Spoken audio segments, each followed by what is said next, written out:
میں نے کہا اس نے صرف وہ آئس کریم کے ٹکڑے چوری کیے ہیں، اس کو کچھ مت کہیں۔ مالک ہنسنے لگا اور کہنے لگا یہ آئس کریم کے ٹکڑے نہیں، ایک خاص قیمتی پتھر ہے جس کی اسمگلنگ کرنا جرم ہے۔ میری یہ بات سن کر بہن ایک دم بولی کہ میں تمہیں ساری بات بتاتی ہوں کیونکہ تمہیں ابھی کچھ نہیں پتا۔ میں تھوڑا سا حیران ہوئی تھی کہ آخر بہن اس راز کو کیسے جانتی تھی۔ تب اس نے بتانا شروع کیا کہ اسے پیسوں کا بہت لالچ تھا، ہمارا بچپن بہت غریبی میں گزرا تھا، غربت ایسی تھی کہ اکثر فاقوں کی نوبت آتی تھی، اماں گھر گھر کام کرتی تھی اور ہم لوگ ایک وقت کا کھانا کھانے کے قابل ہوتے تھے۔ ان حالات کی وجہ سے ہمارے دلوں میں احساس کمتری پیدا ہو گیا تھا۔ میں تو کافی حد تک میچور تھی لیکن میری بہن بہت جذباتی تھی اور اس کے دل میں لالچ کوٹ کوٹ کر بھرا تھا۔ ایک تو بچپن کی تنگ دستی تھی، جیسے جیسے بڑے ہو رہے تھے اس کا لالچ بھی بڑھ رہا تھا، اس وجہ سے اس نے ایک انتہائی قدم اٹھایا۔ میری شادی جب سعودیہ میں ہوئی تو مجھے لگا تھا کہ جیسے اب میں امیر ہو جاؤں گی۔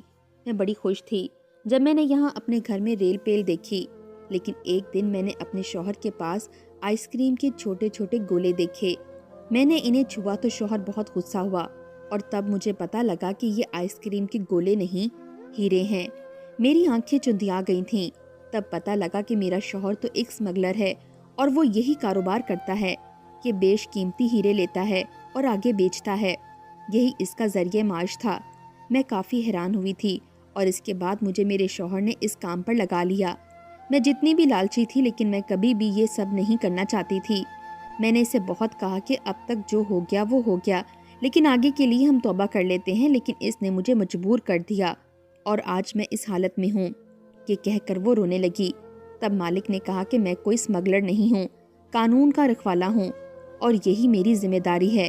میں تم لوگوں میں رہ کر مجرم کو پکڑنا چاہتا تھا کیونکہ یہاں کافی عرصے سے یہ جرم ہو رہے تھے، پر کوئی بھی مجرم ہاتھ نہیں آتا تھا، اس لیے میں نے یہ بھیس بدلا۔ میں اسی وقت مالک کے قدموں میں گر گئی اور کہا کہ میری بہن کو معاف کر دیں، یہ سب کچھ اس نے جان بوجھ کر نہیں کیا۔ میں اپنی بہن کے ساتھ لپٹ گئی تھی اور رونے لگی تھی، لیکن اب کیا ہو سکتا تھا؟ میری بہن کو عدالت میں پیش کیا گیا اور اس کے خلاف فیصلہ سنایا گیا۔ اسے قید ہو گئی تھی، لیکن چونکہ میری بہن نے یہ سب اپنی مرضی سے نہیں کیا تھا، وہ بحالت مجبوری اس کام میں شامل ہوئی تھی، اس لیے میں نے مالک سے درخواست کی کہ وہ میری بہن کو کم سے کم سزا دلوائیں۔ مالک نے ایسا ہی کیا۔ کیس چلا اور میری بہن کو 5 سال کی سزا ہوئی، جبکہ دوسرے لوگوں کو 20 سال کی، کیونکہ سعودیہ میں قانون بہت سخت ہے۔